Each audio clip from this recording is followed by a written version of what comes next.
আজ আমরা এমন একজনের জীবন ডিকোড করতে যাচ্ছি যিনি শুধুমাত্র একজন দুর্দান্ত খেলোয়াড়ই নন, বরং আস্ত একটা গ্লোবাল ফেনোমেনন, ক্রিশ্চিয়ানো রোনালদো।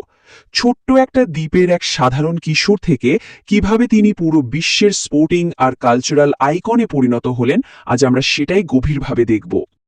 আচ্ছা, চলুন সরাসরি মূল বিষয় ঢোকা যাক। 1 বিলিয়ন মানে 100 কোটি।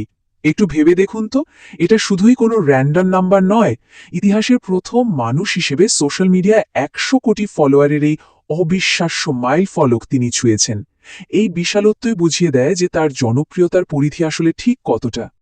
তো এই এক্সপ্লেনারে পুরো জার্নিটাকে আমরা শুধু কিছু ম্যাচের স্কোরের তালিকা হিসেবে দেখব না, বরং তার জীবনের 5টা আলাদা বিবর্তনকে ধাপে ধাপে বিশ্লেষণ করব। 1. The boy from Madeira. 2. Conquering European club football. 3. The tactical goal machine. 4. Glory for Portugal. এবং সবশেষে দ্য গ্লোবাল CR7 এম্পায়ার।